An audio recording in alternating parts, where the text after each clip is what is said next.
What's up, everybody? Got another mechanicking video for you. And this one is really fun. This is a heater core. It sits like this for the 97 Crown Vic. And we get to install it today, which is a whole lot of fun, let me tell you what. So the first thing we've done, we come under the hood here. I disconnected the best to do under the hood. We remove the two heater hoses, and right over here, back there, there's a bolt. It had a nut on it. I took that off. And in some cases, this bolt will like go through the firewall. In other cases, it won't. And we'll have to take the nut off the other side. We'll see. But that's about all we have to do under the hood. Now we get to move to inside the car. The first thing we're going to do in here is come in and take these kick panels off each side, and then start under here on this plastic under the steering wheel. This plastic pops off, and then there's a metal bit underneath that. We're trying to get the steering wheel dropped down into the floorboard. So let's get started on that. See this little plastic bit back there? You can pull it out towards you, and then that comes out, and then that frees up room to remove this around that. There's two push-in clips, one here and one down lower on this thing. Same thing over here on the passengers. Now we're back over here under the steering column. I've got a pry bar with a shop rag over the end of it, and then come in right here close to the corner and turn it sideways. And I think there's another one here. Yep, I just did the one on that side. Oh yeah, and right under here there's a little bolt holding the parking brake release and the bottom corner of this in. So we remove that next, and then this will come. So now we remove this bolt right here that held the hood release, the parking brake release, and then that allowed us to get this plastic the rest of the way down. That was a 9/32 socket here, and then now we have a couple 10mm bolts holding this crashy pan thing here. There's 1, 2, 3, and then over there on the other side of the steering column is 4 and 5 in that corner. Now that we've got that panel removed, under here there's this bar that goes under the steering column. We'll need to pull the 3 bolts out of it. It's 3 5/16 bolts. And then right after that we'll be over here removing, see this little cable right here? This is your shift indicator linkage. It makes the little guy in your spindle move back and forth with. Over here there's this little bolt that holds this plastic bracket on. That's the end of this cable, and right up in there, you can't see it, but we're going to put the key in the ignition and drop the shift selector all the way down to low as far as it'll go, and that'll make it where we have access. Now that we pulled these 3 bolts, dropped the bar and stuck the bolts back in so I don't lose them, right here in this plastic panel that's clipped to this bar, there's one push pin clip guy that pries out, and then this interior light here, you twist it to the left, it comes out of the way, and then we can remove this whole panel out of the words. Look, it had a dead bee on it. Got him. See right here, here's your shift indicator linkage guy. This is actually an adjuster nut. You can screw up or down if your little dial isn't right in front of the P and the R and whatnot. But we're going to come here, take this cable and slip it just like that off of the hook on the shifter. Then we'll remove this bolt, and this guy will hang out of the way over to the side because it's not long enough to allow us to drop the steering column down. This is a 7/32 bolt over here. We're going to come in here and remove the 4 13mm steering column bolts. There's one here back here between these wires. There's another one there, and here, and this one has this bracket that's hooked under it. It's gonna move over to the side when you take it loose. You have to remember to put that back. And then the last one up here. Now we'll get those four removed and lay the steering column down. All this wiring over here is attached to the steering column and it'll come down with it. The only thing in the way is the shifty indicator guy here.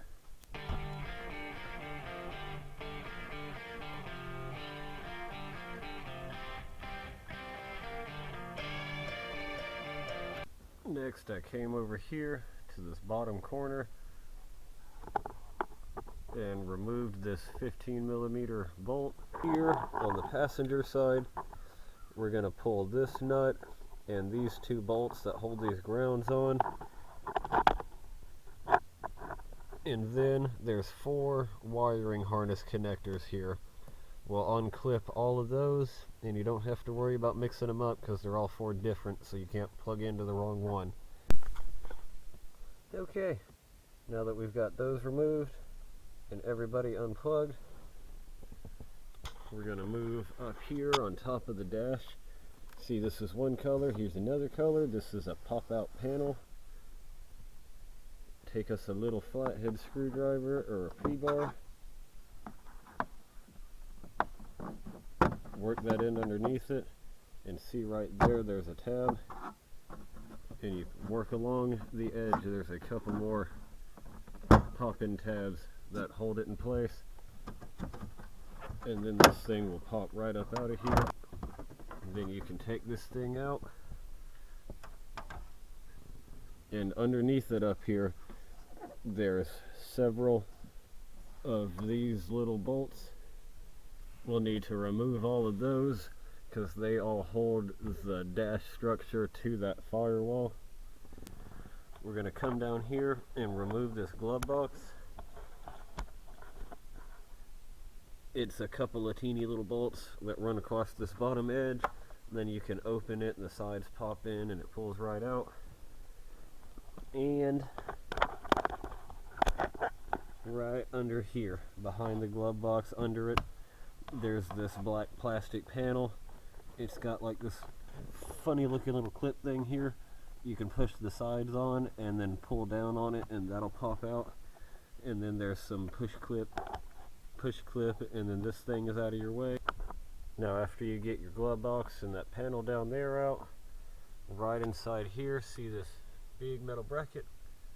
There's two 5/16, I believe they are, bolts right there.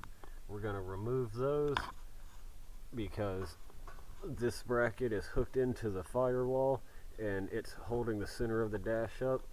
Then after these two are removed, we're ready to pull the dash up and out.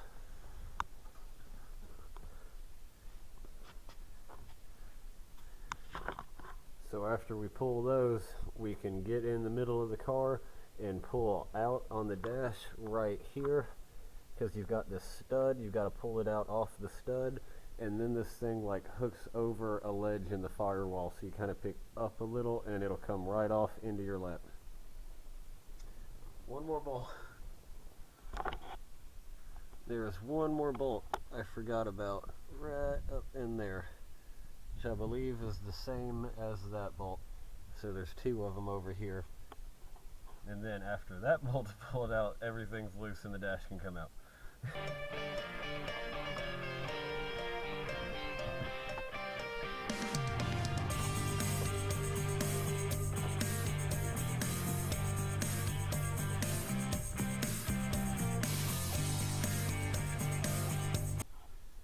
Alright, right in here, we've also got two more clips to unplug, and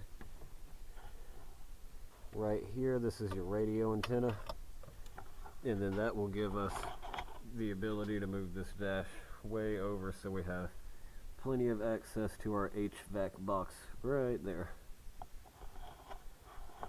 Now that we've got this dash slid over a little further, this is the HVAC box right here. There's this clip to unplug from that thing.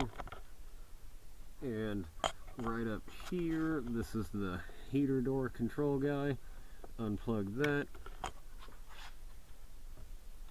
And down on the bottom side there's those two nuts to remove, and they're 11 millimeter. And then after that, this thing should either slide out or we'll have to remove that nut on the top. Okay, so that worked out beautifully.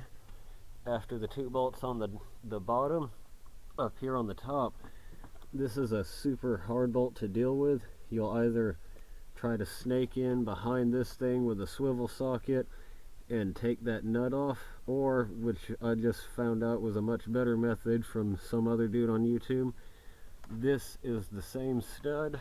We took the bolt off in the beginning of the video, right to the right of the two heater hose inlets on the core. And what I did is I took the nuts loose on the bottom inside the car, then I came out here. I have an old extension that I use for a punch, and that bolt fit real nice in the end of my old 3/8 extension. And then I took a hammer and I tapped it through until it was flush with the firewall. Then I took a punch and just a few more taps, it poked right out the other side. This box dropped right out nice and easy. And this is really as far out as we have to go with it, although we could remove it completely from the car now. Our next step here is removing these bolts. There's 5 of them, 4 around here and 1 there. That takes this cap off the top, and then we can take the old heater core out and slide the new one in. Now we've got our replacement heater core slid back into the box, the cap put on, and this bracket holding this doodad over here mounted back in place.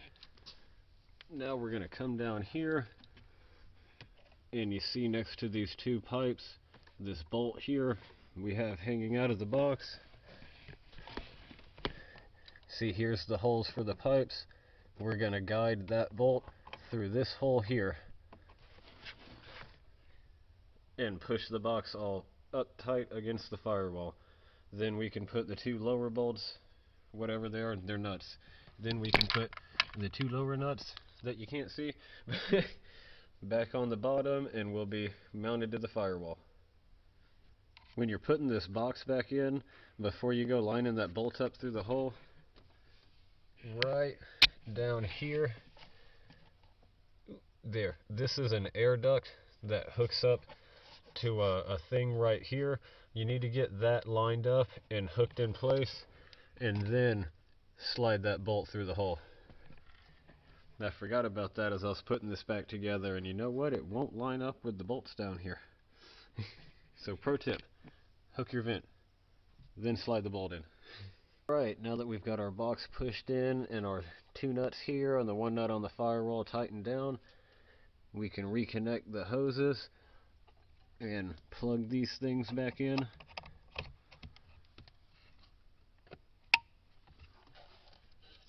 And this guy up here.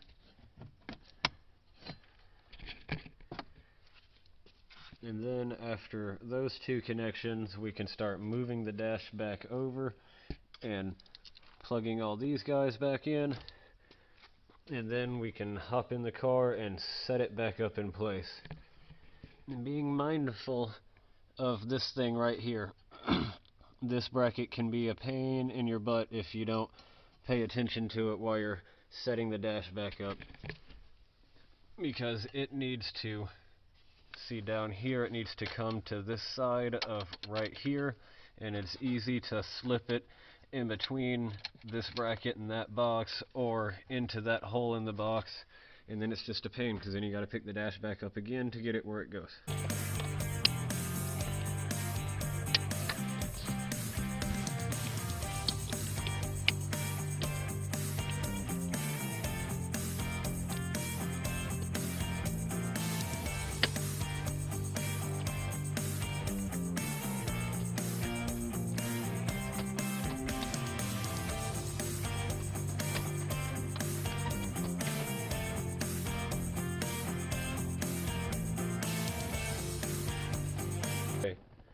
Now that we've got all our bolts put in, the 2 here, the 5 across the top, and the 2 over here, and those 2 in that bracket in the middle of the dash, now that those are all put back in, we can come down here,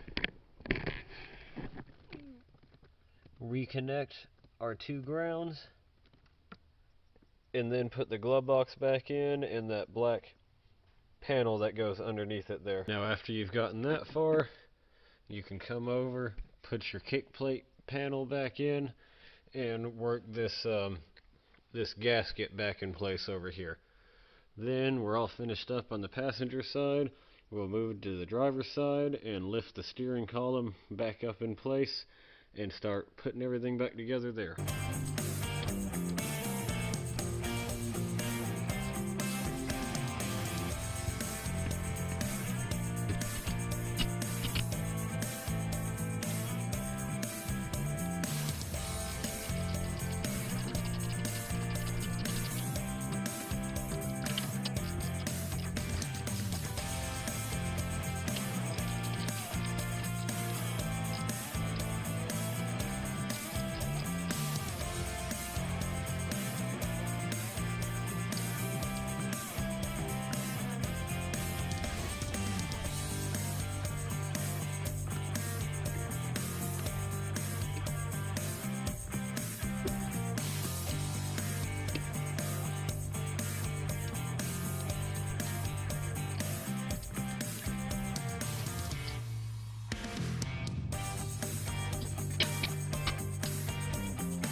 Now that you got all your plastic panels and the parking brake release lever and the little kick plate trim thing back down in here, you're all finished up on the interior.